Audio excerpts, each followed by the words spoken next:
20 বছর বয়স হয়নি, বাড়িতে এসে কয় আব্বা উত্তর পাড়া লাকিকে আমি কথা দিয়েছি রাজি থাকলে 1 চাপন না হলে 2 চাপন। পিতা মাতার অবাধ্য হয়ে বিয়ে করে, 3 মাস পরে ভালোবাসা জানলা ভেঙে পালায় গেছে। প্রেম করে ভালোবেসে জীবনে কেউ সুখী হয়? এজন্য বাগদা কোনো পরকিয়া করা যাবে না, বিয়ের আগে কোনো অবৈধ সম্পর্ক করা যাবে না। আল্লাহ বলে তোমার যৌবনটাকে সংযত রাখো, নিজের যৌবনটাকে কন্ট্রোল করতে হবে। যৌবনকালে আল্লাহর ইবাদত করে কাটাইতে হবে। বেটা বউ পাওয়া যাবে না, বউ আছে, মুরব্বীরা পছন্দ করে বিয়ে দেবে, মুরব্বীদের দোয়া আছে, যেখানে বরকত আছে। পিতা মাতার অবাধ্য হয়ে বিয়ে করে জীবনে সুখ পাইবা না, পাইবা না। কথা ক্লিয়ার? কোন কোন যুবক মা বাবার পছন্দের মেয়েকে বিয়ে করবে? হাত তোলো ভাতিজা, হাত তোলো, হাত উঠাও বাবা উঠাও।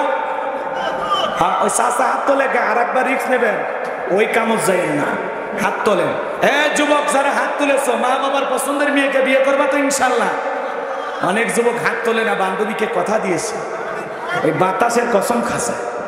হাত টানার, হাত টানার, কষ্ট হচ্ছে ভাইরা আমার। তাহলে সালাত হবে একমাত্র কার জন্য? তাহলে যুবক রাত্রি জাগরণ করে প্রেম করব কার সাথে? কিসের মাধ্যমে? সিজদার মাধ্যমে, সালাত আদায় করার মাধ্যমে। কথা বলেন ঠিক কি না?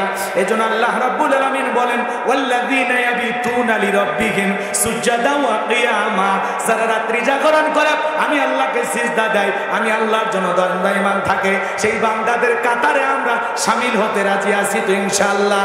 এজন্য আল্লাহ বলেন ফাসল্লি লিরাব্বিকা ওয়ানহার, 1 নাম্বার রবির উদ্দেশ্যে সালাত আদায় করা। তাহলে 5 ওয়াক্ত সালাত মসজিদে গিয়ে জামাতের সহিত আল্লাহকে রাজি খুশি করার জন্য আল্লাহর ভয়ে কারা কারা আদায় করবেন? 2 হাত তুলে আল্লাহকে দেখান। আল্লাহ আমাদের সবাইকে 5 ওয়াক্ত সালাত আদায় করার তৌফিক দান করেন। আর একটু জোরে বলেন আমিন। হাত নামান। এই যে পাইকারের ধরে যে হাত উঠাইলেন, ওয়াদা কি ঠিক থাকবে তো? কাজে লাগাবেন তো ইনশাআল্লাহ। ভাই যান একটু নামাজ পড়ে যান ভাই, দুনিয়া ক্ষণিকের ভাই, পরকালে কি নিয়ে যাব, কি নিয়ে রওনা করেছি? আল্লাহকে ভয় করে 5 ওয়াক্ত সালাত আমরা আদায় করব ইনশাআল্লাহ। হে যুবক, হে যুবক, মসজিদের দিকে তাকায় দেখো, ইমাম মুয়াজ্জিন আহারে তোমার জন্য কত দাওয়াতি কাজ করে, কতবার তোমাকে ডাক দেয়। এই আপনাদের এলাকায় মসজিদে কি আজান হয় না? জোরে বলে। আজানটা যখন হয় যুবক, তুমি খেলাধুলায় ব্যস্ত আছো, আল্লাহু আকবার আল্লাহু আকবার শোনার পরেও তোমার কি আল্লাহর মহাব্বত আর ভালোবাসায় মসজিদের দরজাটা খুলে ইমাম মুয়াজ্জিন বসে আছে, তোমরা যাইবা, তারা জামাতবদ্ধ হয়ে নামাজ আদায় করবে, তোমাদের দিলে কি একটু কম্পন সৃষ্টি হয় না? আল্লাযীনা হুম ইযা যুকিরাল্লাহু ওয়াজিলাত কুলুবুহুম। আল্লাহ বলে যারা ঈমানদার, যারা ঈমানদার তাদের সামনে যখন আমি রবের নাম উচ্চারণ করা হয়, ভয়ে তাদের অন্তরাত্মা কেঁপে ওঠে। আল্লাহু আকবার স্লোগান শোনার পরেও মসজিদে ঢুকতে পারলা না, যুবক তোমার কপাল পুড়ে গেছে। এই জন্য যুবকদেরকে বিনয়ের সহিত অনুরোধের ভাষায় বলবো, তোদের 2টা পা ধইরা বলি, আল্লাহর ঘরে মসজিদে গিয়ে আজ থেকে সালাত আদায় করবা ইনশাআল্লাহ। আমার এই অনুরোধ তোমরা রাখবে তো ইনশাআল্লাহ? আল্লাহ কবুল করেন, জোরে বলেন আমি। 208 সদস্য এই উদ্যোগে মাহফিল হয়েছে। আচ্ছা মাশাআল্লাহ, তাদের উদ্দেশ্যে কিছু বলেন। নামাজ পড়া কষ্ট হচ্ছে আপনাদের? কষ্ট হচ্ছে? 228 জন যুবক কোথায়? তোমরা আসো, ওয়াদা দেওয়া লাগবে, আজ থেকে নামাজ আদায় করবা। আর যাদের মুখে দাড়ি না, আজ থেকে রাখা লাগবে।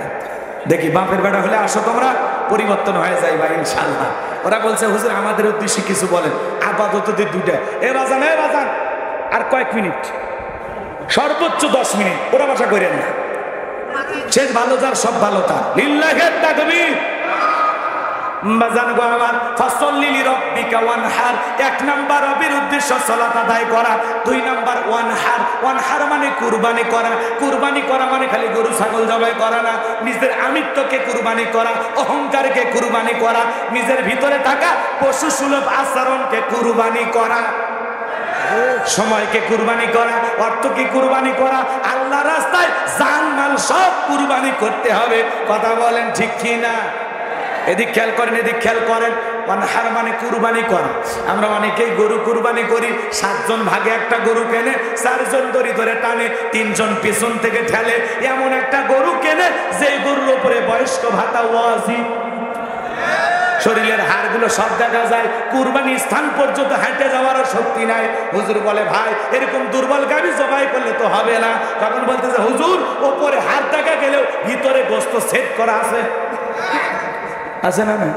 কোলে করে নিয়ে যা গরু কুরবানি দিচ্ছে, এমন দুর্বল গাভী জবাই করলে হবে? আল্লাহ বলেন তাসুরুন নাদিরিন, চমৎকার একটা গাভী জবাই করতে হবে, উষ্ট পুষ্ট আকর্ষণীয়, দেখতে সুন্দর। কথা কয় না কেন? এই জন্য যারা কুরবানি দেবেন ভালো করে বোঝার চেষ্টা করবেন। হয়তোবা কুরবানির আলোচনা করতে গেলে অনেক লম্বা হবে বাজান, সংক্ষিপ্ত করে 2-1 মিনিটে বলে যায়। আপনি যে কুরবানি দেবেন, বলেন তো কুরবানি দেবেন একমাত্র কার জন্য? যারা কুরবানি দেবেন 3টা জিনিস খেয়াল রাখা লাগবে। 1 নাম্বার হলো নিয়ত সহি হওয়া লাগবে যে আমি কুরবানি দিতেছি একমাত্র আল্লাহকে খুশি করার জন্য। অনেকে নিয়ত করে কুরবানি না দিলে ছেলে মেয়ে গোস্তর দিকে তাকায় থাকবে, মানুষের দিকে তাকায় থাকবে, এটা হবে না। প্রয়োজনে কিস্তি তুলে হলেও, সুদের টাকা নিয়ে হলেও কুরবানি দেব হবে। তাও দেয় আবেগে, দেয় আবেগে, এটা একটা আবেগ। বলে কুরবানি না দিলে জামাই বাড়িতে গোস্ত পাঠাইতে পারবো না, মান সম্মান থাকবে না। কুরবানি না দিলে গ্রামের লোক কৃপণ বলবে, অতএব দে দে। এরকম লোক আছে না? কুরবানি ছেলে মেয়ের জন্য না, জামাই বাড়িতে গোস্ত পাঠানোর জন্য না। নিয়ত হওয়া লাগবে যে এই কুরবানি দিতেছি আল্লাহর নৈকট্য লাভের আশায়, আল্লাহকে রাজি খুশি করার জন্য। কথা কি ক্লিয়ার? আবার অনেকে দেখবেন দামি গরু কিনে নিয়ে সে এলাকায় ফুটানি দেখায়। ফুটানি বোঝেন? ভাত দেখায়, ভাত ভাত। কথা কি বোঝেন না? নিজের একটা অহংকার প্রকাশ করে, আরে আমি এই গ্রামের সবচেয়ে বড় কুরবানি দিই। কুরবানি গরু কিনে নিয়ে এসে মালা টালা দিয়ে রাস্তার মোড়ে বাঁধে রাখে। কার কুরবানি? কয় তালুকদারের। কত? কয় 5 লাখ। কয় ঠকেন নাই তালুকদার সাহেব, জিতছেন। তালুকদারকে আমি ঠকার মানুষ। পিছনে যে রান দেখা যায়, 1 রানই তো 4 মণ গোস্ত। যারা কুরবানির পশু কিনে নিয়ে এসে কোথায় কি পরিমাণে গোস্ত হবে হিসাব নিকাশ করে, এদের কুরবানি কবুল হবে? জোরে বলেন। ভয় পাচ্ছেন? ভাই নিয়ত যদি সহি হয়, টাকাটা যদি হালাল হয়, আর আপনি যদি নামাজি হয়ে কুরবানি দেন, আপনি যদি 10-20 হাজার একটা ছাগলও কুরবানি দেন, 10-20 হাজার টাকার একটা ছাগলও যদি কুরবানি দেন, নিয়ত সহি, টাকা হালাল, নামাজি হয়ে যদি কুরবানি দেন, আপনার এই ছাগলের রক্ত জমিনে পড়ার আগে আরশের মালিক আল্লাহর কাছে কবুল হয়ে যাবে। এই জন্য আল্লাহ বলেন আল্লাহ বলে বান্দা কয় লাখ টাকার গরু কুরবানি দিলি, ওইটা আমি আল্লাহ দেখি না, আমি আল্লাহ দেখি তোর অন্তর। তোর অন্তরে যেইটা আছে আমি আল্লাহ সেইটা কবুল করব। এই জন্য বাজান গো আমার, অন্তরের তাকওয়া দেখে আল্লাহ কুরবানি কবুল করবে। তাহলে আমাদের নিয়ত সহি হওয়ার দরকার আছে না নাই? অনেকে ভাগে কুরবানি দেয়, হাজি মানুষ, বেনামাজি, সুদখোর, ঘুষখোর, হারাম ইনকাম করে, এমন ব্যক্তির সাথে ভাগে কুরবানি দেয়। বলেন তো হাজির কুরবানি হবে? হাজির তখন জিজ্ঞাসা করা হয়, আপনি হাজি মানুষ, বেনামাজি, সুদখোর, ঘুষখোর, নামাজি না, এদের সাথে কেন কুরবানি দিচ্ছেন? আপনি তো ইচ্ছা করলে একা একটা ছাগল দিতে পারতেন। বলে বাড়িতে কেউ ছাগলের গোস্ত খায় না, এই জন্য একটু গরিতে ভাগ দিচ্ছি। আমি আজ আমার নিয়ত সহি, টাকা হালা, 2-1 জনের একটু সমস্যা আছে, হয় কিছু না হলে তো গোস্ত খাওয়া হবে।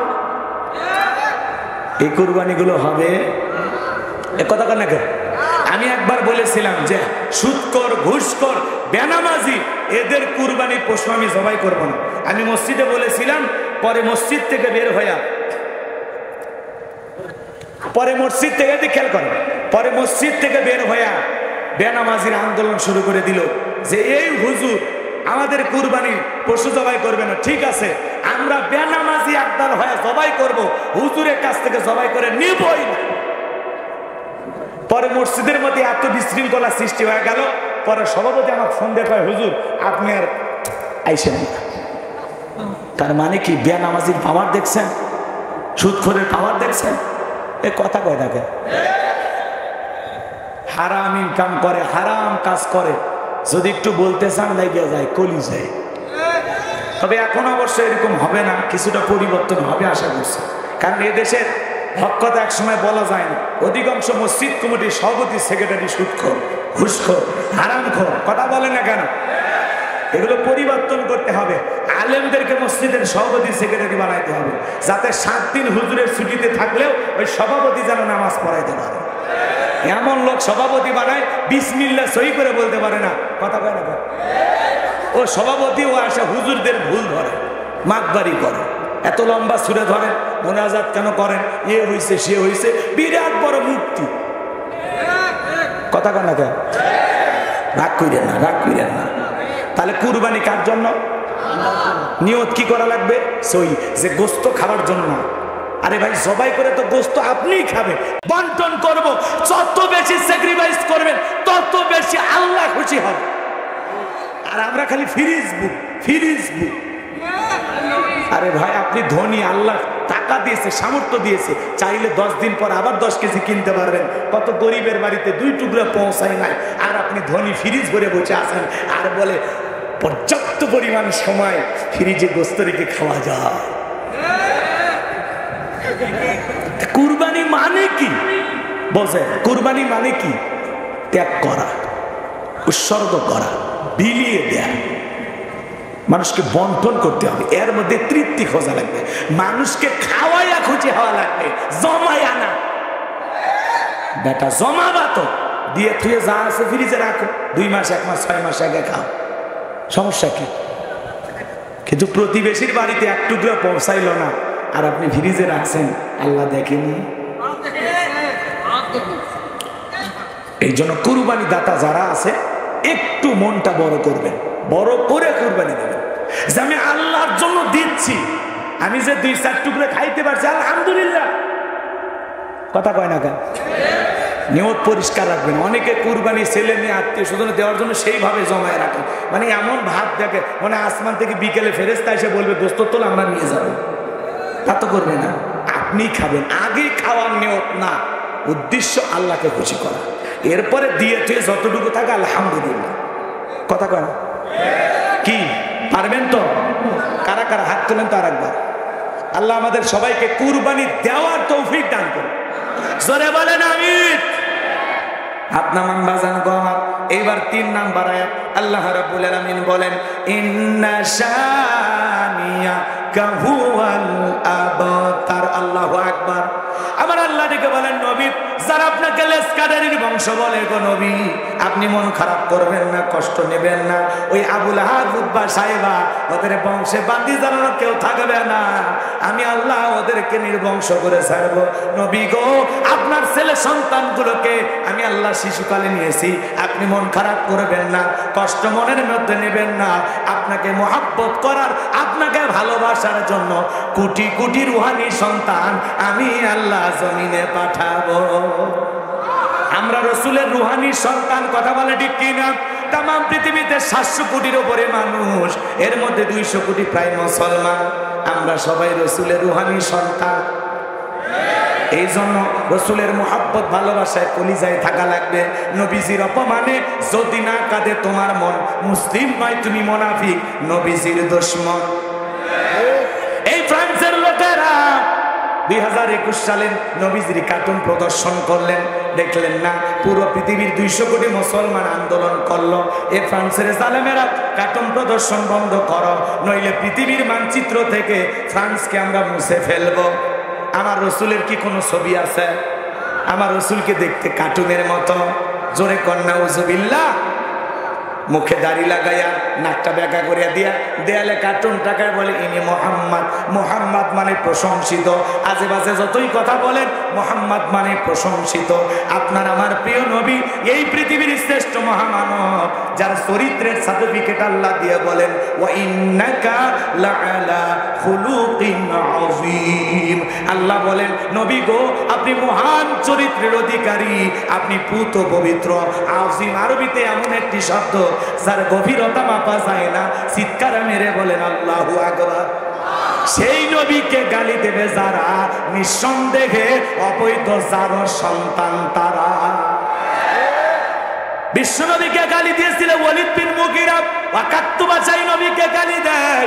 নবীর অপমান আল্লাহ সহ্য করতে পারে না, কথা বলেন না। নবীর অপমানকে আল্লাহ সহ্য করতে পারে।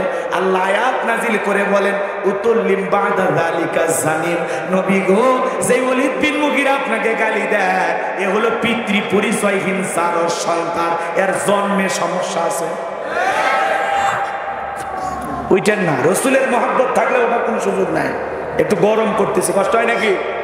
জায়গায় ওঠে। এই যে ভারতের যেই কুলাঙ্গা আমার নবীকে গালি দিয়েছে, ওই কুলাঙ্গারের ফাঁসি নিশ্চিত করতে হবে। কথা কম না কেন? বিরক্ত হয়েছেন আপনারা? কেউ আমার বাপকে গালি দিয়ে সহ্য করব, মাকে গালি দিলে সহ্য করব, আমার দলকে গালি দিলে সহ্য করব, কিন্তু বিশ্ব নবী হলেন আমাদের কলিজার টুকরা নবী। নবীকে কেউ বাজে ভাষায় গালি দিলে, কুরুচিপূর্ণ মন্তব্য করলে, অকাত্য ভাষায় নবীকে গালি দিলে, প্রয়োজনে ওরে ধইরা আর বুকের উপরে সইরা সিপ্পা টান দিয়ে ছিঁড়ে কুকুরকে খাওয়াবো। তাটা রসুল, বেটা রসুলের সামনে বেয়াদবি করবা।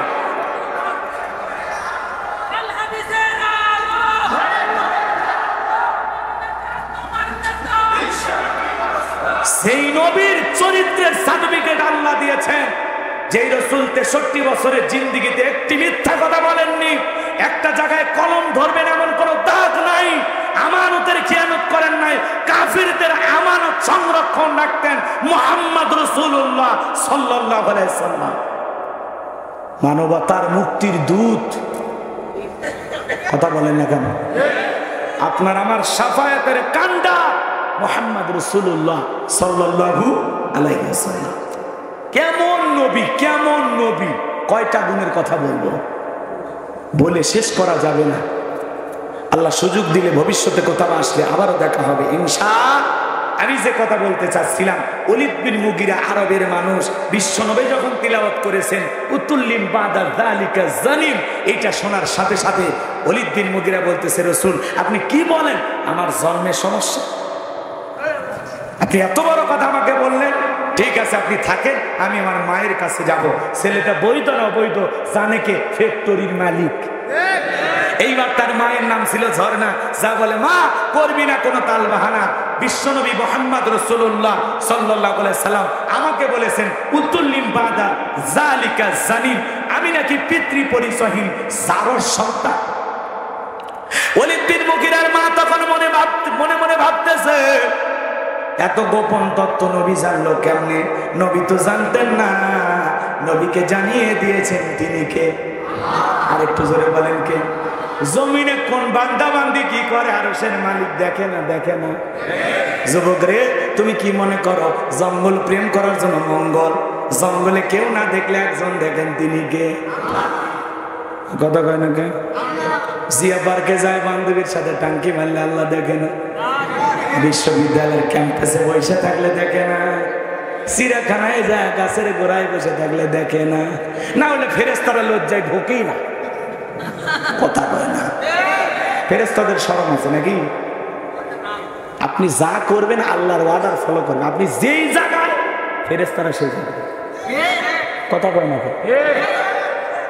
আপনি সিনেমা হলে যাচ্ছেন, ফেরেশতারা লিখতেছে না? কেউ পতিতালয়ে গেলে লিখবে না? না কবে না থাকে খারাপ জায়গায় লেখারই দরকার নাই, ও যা করে করুক, আমি পালাইলাম, এরকম ফেরেশতারা মনে করছেন? আপনার প্রত্যেকটা কথা রেকর্ড করতেছে। মা ইয়ালফিজু মিন কাউলিন ইল্লা লাদাইহি রাকিবুন আতীদ। বান্দা এমন কোন কর্মকাণ্ড, এমন কোন কাজ করে না যা রেকর্ড করার জন্য আমার ফেরেশতারা নেই। এই যে জায়গায় বসে আছেন, ফেরেশতারা দেখতেছে না? দেখতেছে না? আবার এই জায়গা বাদ দিয়ে যারা জিলেপি পট্টি, চুরি পট্টি, মহিলা প্যান্ডেলে ইতিমের মতো ঘুরতেছে, আল্লাহ ওদেরই দেখে না? খারাপ লাগতেছে। ওলীদ বিন মুগীরার মা বলতেছে, বাবা রে বয়স হয়ে গেছে, মিথ্যা কথা বলবো না, আমার একটা কবরে চলে গেছে, যা বলবো আমি সত্য বলবো। দেখে বলে, বাবা রে তোর বাবা ব্যবসা বাণিজ্যের কাছে এতটাই ব্যস্ত থাকতো, তোর বাবার টাকা শ্রেণী তোর মায়ের মন বোঝে না, সারাদিন ব্যবসা বাণিজ্যে ব্যস্ত থাকতো, আমাকে সময় দিত না, আমার যৌবনের সোনালী দিনগুলো চলে যায়। বাড়ির আশেপাশে তোর চাচা ঘুরঘুর করতেছে, দেখবেন ভাই যখন বিদেশে থাকে এলাকায় দেবরের আমদানি কমে না বাড়ে, ওরা স্লোগান দেয়, ভাবি ভাইয়া তোমার বর, আমি যে দেবর, ভেবে দেখো ভাবি কার কত দাবি, ভাই গেছে মালয়েশিয়ায়, আমি তো দেশে আসি। আসে না? না কি দুষ্ট! মা বোন যারা বসে আছেন, মা দুইটা পুরুষ হইতে দূরত্ব বজায় রাখবেন, সাবধান থাকবেন। এক নাম্বার হলো দেবর, আর দুই নাম্বার হলো দুলা ভাই। এরা হলো মৃত্যু তুল্য, বিষাক্ত সাপের চাইতে ভয়ঙ্কর। কথা কয় না? এই দেশে কত ইতিহাস ঘটতেছে, দেবরের সাথে ভাবি পালায় গেছে। কথা কয় না? দুলা ভাইয়ের সাথে স্বামী পালায় গেছে, ভাতিজাকে নিয়ে শাশি উধাও, বাকি না কেনে মামি নাই। অবশ্য রাজশাহী তেলে জীবনীও হয়নি। কি পরিবর্তন হওয়ার দরকার আছে? যুবক পরিবর্তন হয়ে যাও, তোমাদেরকে পরিবর্তন করতে হবে। আমাদের দেশের একজন ইসলামিক স্কলার, দিনের দায়ী, আমাদের প্রিয় ভাই ডক্টর মিজানুর রহমান আজহারি বাংলাদেশে এসেছেন। আলহামদুলিল্লাহ, আলহামদুলিল্লাহ। তিনি 2-4 দিনের মধ্যে কোথাও না কোথাও কোরআনের তাফসীর মাহফিল শুরু করবেন। আমার বিশ্বাস যেদিন প্রথম মাহফিল, সেই মাহফিলে মনে হয় শ্রোতাদের জায়গা দেওয়া সম্ভব হবে না।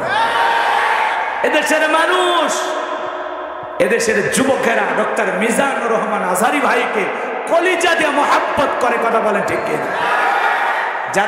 যারা তার বিরোধিতা করেছিল হেরে গেছে, ওদের হিংসা জিতে গেছে যুবকদের ভালোবাসা। আল্লাহ আকবার। 4.5 বছর ষড়যন্ত্র করে দেশের বাইরে রেখেছিল। যারা ষড়যন্ত্রকারী ওরা পালিয়েছে, আর যাদের বিরুদ্ধে ষড়যন্ত্র করা হয়েছে ওরা এখন বুক খুলে ঘুরতেছে।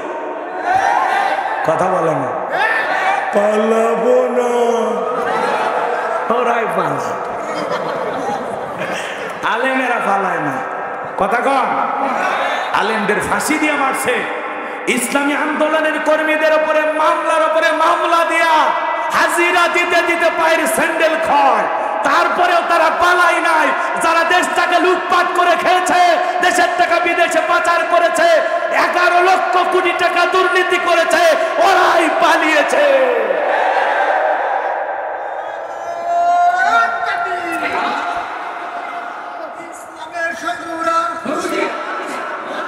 আমার রাজশাহীর বাবাজিরা, রাত অনেক গভীর হতে চলেছে, আর কষ্ট আপনাদেরকে দেব না। খারাপ লাগে নাকি বাজান? খারাপ লাগে। এই সময় মা বোনদেরকে বলবো, মা দেবর আর দুলা ভাই হইতে সাবধান, এই দুই পুরুষের নজরে ঠিক নাই। কথা কয় না? এদের নজরে ঠিক আছে? দেখবেন কত ভাই বিদেশে থাকে, চান্স পাইলে দেবর ঢুকে বলে, ভাবি আপনার চেহারার দিকে তাকাইলে মনে হয় না আপনি 2 বাচ্চার মা, মনে হয় আপনার বিয়ে হয়নি। বিয়ে যদি না হয়, এই হারামি কারে ডাকিস ভাবি কইয়া? ভাবি তো ডিজিটাল ভাবি। তখন বলতেছে, তুমি শুধু আমার সৌন্দর্যের প্রশংসা করো, তোমার ভাই তো কিছুই বলে না। ওই ভাইয়ের কি সেই চোখ আছে? ভাবির ভিতরে যদি আল্লাহর ভয় থাকতো, কোরআন হাদিস যদি বুঝতো, ভাবি ডেকে বলতো, কুল্লিল মুমিনিনা ইয়াগুদ্দুনা মিন আবসারিহিম। আল্লাহ বলেছেন মুমিন পুরুষের দৃষ্টি থাকবে নিচের দিকে। আমাকে দেখার অধিকার তোর ভাইয়ের আছে, তোর জন্য আমাকে দেখা জায়েজ নাই, ঘর থেকে বের হয়ে যা। আর এখনকার দেবরে বাড়ির ভিতর ঢুকলে ভাবি আর বলে, হ্যাঁ তোকে আমি ছোট ভাইয়ের মতো দেখি, কাছে বস। ছোট ভাই ওটা কথা কম। এই যে যুবকেরা খুব আশা করছিল, ওদের জন্য একটু হালকা দিলাম আর কি। কষ্ট হয়েছে আপনাদের? বিরক্ত হন নাই তো? সমাজে এই জিনিসগুলো ঘরে ঘরে হচ্ছে, ঘরে ঘরে। আপনাদের ঘরে রওয়াজ হচ্ছে। আচ্ছা, জামাই বাড়িতে আসতেই পারে, শাশুড়ির সামনে যাবে, ফল ফুট কেটে দেবে, বাবা জামাই খা। কিন্তু কি করে? শাশুড়ি ফলের প্লেটটা সাজাইয়া 14 বছর 12 বছর 16 বছরের যুবতী শালীকে বলে, মা এটা তো দুলে ভাইকে দিয়া, শিয়ালের কাছে মুরগি বানাচ্ছে। এর চাইতে বোকা শাশুড়ি আর আছে? শাশুড়ির উচিত জামাইয়ের সামনে যায় খাবার পরিবেশন করা, সে মায়ের মতো খবর নিবে, বাবা জামাই তুমি কেমন আছো, তোমার ব্যবসা বাণিজ্যের কি খবর, আমার মেয়েটা কেমন আছে, আমার নাতনিগুলো কেমন আছে। কথা কেনা? শাশুড়ি মায়ের মতো দেখা করবে, কথা বলবে, সমস্যা নাই, কিন্তু শালীর সাথে দেখা করা জায়েজ নাই। 14 বছরে শালিটা যখন ফলের প্লেট নিয়ে গেছে দুলে ভাই তখন বলে, এই পাগলি, আমি কি এগুলো ফল ফুট খাওয়ার জন্য আসি? এগুলোকে আমার বাড়িতে অভাব আসে? আমি আসি এক নজর তোর দেখার জন্য, তোরে দেখতে আসছিলাম রে পাগলি। আর চিন্তা করছি রাজশাহী নিউ মার্কেটে বিকালে নিয়ে যা 2টা 3 পিস কিনে দেবো, আর রাজি আসিস? তখন বলে, দুলে ভাই আপনার হাত ধরে জাহান্নামে যেতে উঠেছে। এইবার দুলে ভাইয়ের মোটর সাইকেলে উঠে, ভালো করে বোঝেন, বড় আপার স্বামী মাঝখানে ভ্যানিটি ব্যাগ একটু ফাঁকা রাখছে, ভদ্রতা দেখাইছে। কিন্তু দুলে ভাই তো হেভি শিয়ানা, এখনকার যে হুন্ডার ব্রেক রে ভাই, এমন জায়গায় যায় একটু হালকা গ্যাপ থেকে ব্রেক করছি, ব্রেকে শালি ফাঁকা জায়গা পূরণ করেছে। এই জন্য খবরদার, দেবর আর দুলা ভাইয়ের মোটর সাইকেলে চড়া যাবে। মা বোনেরা খুব বেজার হয়েছে, আপনাদের আমল কম, দাম বেশি। 4টে আমলে 8টা জান্নাতের দরজা খোলা। 1 নাম্বার হলো 5 ওয়াক্ত সালাত, 2 নাম্বার কথা কয় না, রমজান মাসে রোজা সিয়াম পালন করতে হবে, 3 নাম্বার ফরজ পর্দা, রবের বিধান মানতে হবে, আর 4 নাম্বার স্বামীর খেদমত করতে হবে। স্বামী থাকলে খেদমত, না থাকলে তো কথাই নাই। কষ্ট হচ্ছে আপনাদের মা বোনরা? এই 4টে আমল করলে 8টা জান্নাতের দরজা আপনাদের জন্য খোলা। যে কোনো জান্নাতের দরজা দিয়া জান্নাতে প্রবেশ করতে পারবেন। আল্লাহ আমার মা বোনদের বোঝার তৌফিক দান করুন। জোরে বলুন আমিন, আর একটু জোরে বলুন আমিন। কিন্তু মা বোনেরা নামাজ পড়ে না। জোহরের নামাজ পড়ে আসরের সময়, আসর পরে মাগরিবের সময়, আর মাগরিবের সময় হাঁসের বাচ্চা মুরগির বাচ্চা খুঁজবার যায়, মাগরিব নাই। আর এশার সময় সিরিয়ালের নেশায় পড়ে যায়। স্টার জলসা জি বাংলা ধ্বংস করছে সোনার বাংলা, বোঝেন না? আপনাদের এলাকা অবশ্য সিরিয়াল নাই, টিভি নাই, টেলিভিশন আছে। ওই এলাকায় টেলিভিশন কম, মার হাবা। হ্যাঁ, এখন ডিজিটাল স্মার্ট টেলিভিশন, খালি টাচ করলে আসে। কি সিস্টেম, বাপ! বেশি সিস্টেমে বেশি ধরা খাইবা, ভালো হয়ে যা। আল্লাহ বোঝার তৌফিক দান করো। জোরে বলেন আমিন। আর কষ্ট দেব না বাজান গো আমার, অনেক কথা বলা যায়, বলার সময় নাই। মা বোনের নামাজ পড়ে না, রোজা ধরলে ছাড়ে না। মা বোনেরা না খেয়ে থাকতে খুব পারদর্শী, কারণ মাঝে মাঝে আপনার সাথে রাগ করে 3 দিন ভাত খায়। যদি বলে সকিনা ভাত খাও, তুমি খাও। সকালবেলা কি জুড়ি মারছি, এখন আবার আদর করে বলে খাও মনা, তোমার আদর লাগবে। এরকম করে কিনা? এই জন্য ওরা রোজার কথা শোনে, ইমামত বলে হুজুর এই মাসে কোনো নফল রোজা আছে নাকি? না খেয়ে থাকতে পারে মহিলারা, কথা কোন ঠিক কিনা? রোজা ছাড়ে না, কিন্তু পর্দা ঠিক মতো করবে চায় না। জানালার পর্দা ঠিক আছে, দরজার পর্দা ঠিক আছে, রান্নাঘরের পর্দা ঠিক আছে, কিন্তু নিজের দেহের সৌন্দর্যটা ঢেকে রাখতে চায় না। ওটা মনে করে পাবলিসিটি করার জন্য, মানুষ দেখুক আমি যে একটা দানা কাটা পরি, মানুষ দেখুক। এটা হলো বোকা পাগলি। তোমার সৌন্দর্য দেখবে তোমার স্বামী, তোমার সৌন্দর্য মানুষকে কেন দেখাচ্ছ? কথা কয় না? মা বোন যারা বসে আছেন, মা উল্টা পাল্টা বুঝবেন না। আমি তো আপনাদেরই সন্তান, আমি তো আপনাদের ভালো চাই, আপনারা জান্নাতি হয়ে মারা যান, এটা আমি চাই। আপনারা ফরজ পর্দা মেনে আল্লাহর পছন্দের বান্দি হন, এটা আমার চাওয়া। কথা কয় না? হযরতে ফাতেমা রাসূলের বাড়িতে গেলেন, দরজায় নক করলেন, নবীজি দরজা খুলে দিলেন। তাকায় দেখেন আমার নবীর চোখ দিয়ে পানি পড়ে দাড়ি ভিজে যাচ্ছে। হযরতে ফাতেমা জিজ্ঞাসা করলেন, বাবা ঘরের দরজা বন্ধ করে একা একা কান্না করেন, কারণটা কি? আমার মা খাদিজার কথা ভেবে কি কান্না করেন? চাচা আবু তালিব বড় ভালোবাসতো, তার কথা ভেবে কি কান্না করেন? আমার নবী ডেকে বলেন, ও মা ফাতেমা, আমি আমার প্রিয়তমা স্ত্রী খাদিজার কথা মনে করে কান্দি না। আমার চাচা আবু তালিব বড় মোহাব্বত করতো, ভালোবাসতো, এই জন্য আমি কান্না করি না।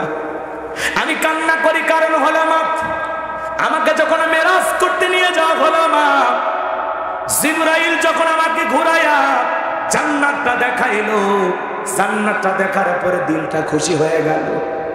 জান্নাত আল্লাহ তাআলা এত নিয়ামত দিয়ে সাজাইছে, জান্নাত দেখে দিলটা ভরে গেল, জান্নাত দেখে হইলাম খুশি, দোয়া করলাম বেশি বেশি আমার গুনাহগার উম্মত যেন হয় জান্নাতবাসী।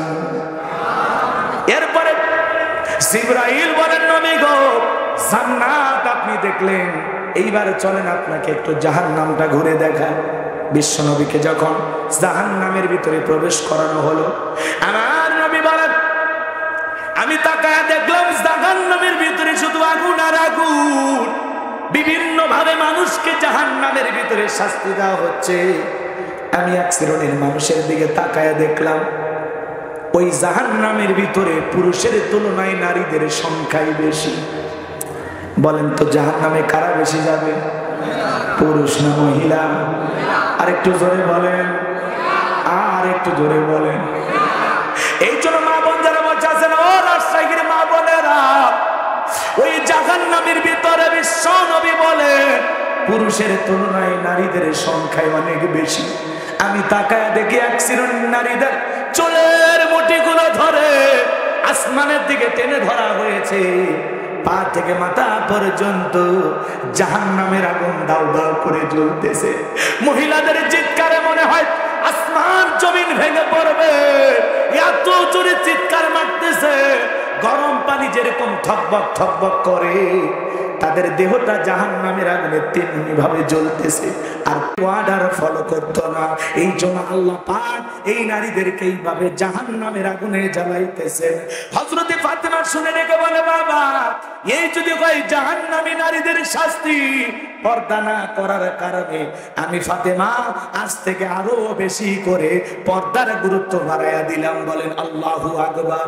রাজশাহীর মা বোন যারা বলছেন মা বেপরদায় চলার কোনো সুযোগ নাই মা, আল্লাহ বলেন অকরনা ফি বুয়ুতিকুন্না ওয়ালা তাবাররাজনা তাবাররুজাল জাহিলিয়াতিল উলা, নারীরা তোমরা ঘরের ভিতর অবস্থান করো, খবরদার জাহিলিয়াতি যুগের মেয়েদের মতো নোংরা অশ্লীল পোশাক পরে নিজের দেহকে প্রদর্শন করো না।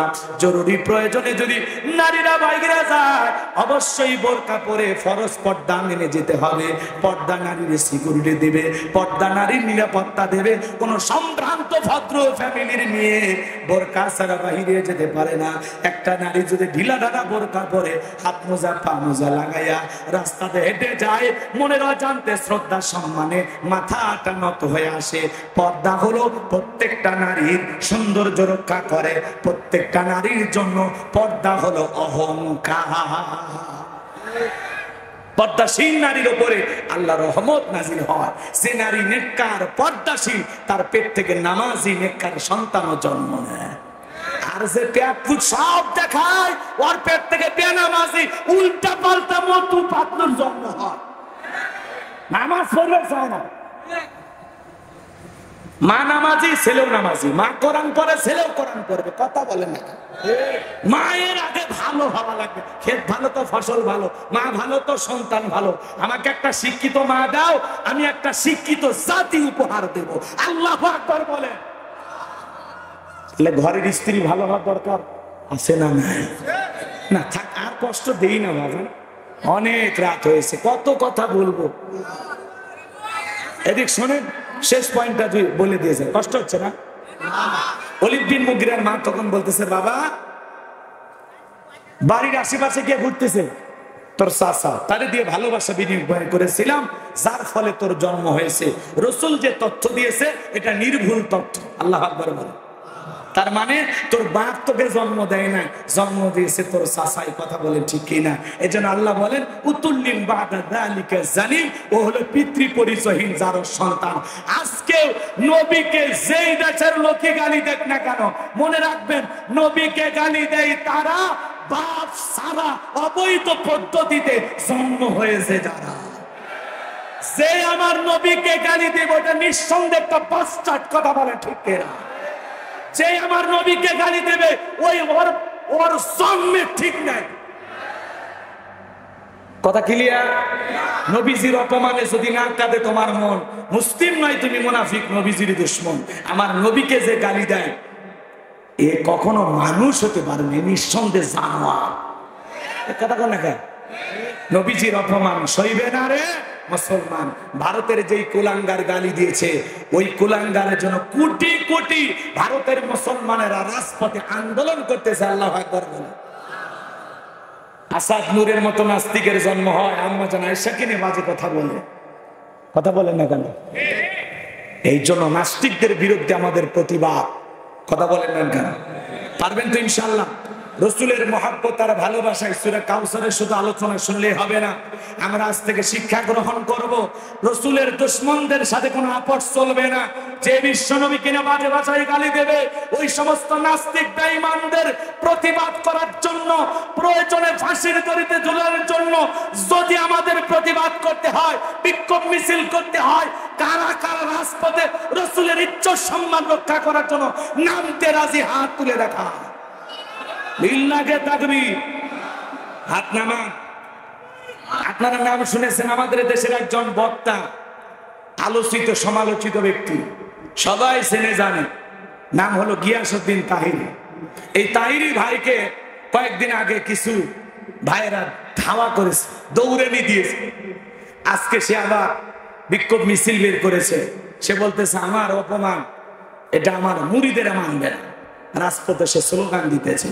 আমরা বলতে চাই, তাহিরি ভাই, রসুলকে নিয়ে যখন অপমান করে তখন তো আপনি রাজপথে দেখা যায় না। এদেশের অনেক বড় বড় বিপর্যয়ের সময় আপনার কোনো ভূমিকা আমরা দেখতে পারি না। কথা বলেন ঠিক কিনা? এই জন্য আমরা বলবো, আপনার উপরে আঘাত এসেছে, আপনাকে কিছু ছাত্র ভাইয়েরা ধাওয়া করেছে, দৌড়ে পালিয়ে গেলেন। কেন দৌড়ে পালাবেন? এই জন্য আমরা বলতে চাই, আপনার যে কণ্ঠ, আপনার যে ভয়েস, আপনার যে টন আল্লাহ তাআলা দিয়েছেন, এটা একটা নিয়ামত, এটা কাজে লাগান। আপনার জিকির নিয়ে অনেকে উল্টাপাল্টা বানাইছে, এখানে আপনার দোষ নাই, বুঝলাম, কিন্তু আপনি ওই জিকির করেছেন, ওইটা আবার বাদ্যযন্ত্র দিয়ে ডিজে জিকির বানায়া বিয়ের বাড়িতে, পূজার অনুষ্ঠানে, মিছিল মিটিং এ, সব জায়গায় দয়া দরালয় আছে না জিকির হয়। তো এগুলো আপনি আর করার সুযোগ দিবেন না। আপনার জন্য আমরা দোয়া করি। কথা বলে ঠিক কি না? আমাদের গিয়াসউদ্দিন তাহিরি ভাইয়ের ওপরে যে হামলা হতে চেয়েছিল, ছেলেপেলেকে ধাওয়া করেছে, ভয়ে বেচারা পালিয়ে গেছে। আবার কিছু মুরিদদেরকে নিয়ে আজকে আবার রাজপথে আন্দোলন করতেছে। আমরা বলতে চাই, আপনি একটু হক কথা বলবেন, সঠিক কথা বলবেন, উল্টাপাল্টা জিকির করবেন না। আসে জিকিরের নামে লাফালাফি, অনেক জায়গায় মনে করেন নিজের নামে গান গায়। কথা কি বোঝেন না? কয় তোমায় ডাক দিলে তাহিরির দিকে চাইও রে, হে দয়াল রে। কি টান জানেন? বেচারা কণ্ঠটা কিন্তু হেভি। কথা বলে তার মাহফিলে কিন্তু হাজার হাজার লোক হয়, মানুষ খালি দেখতে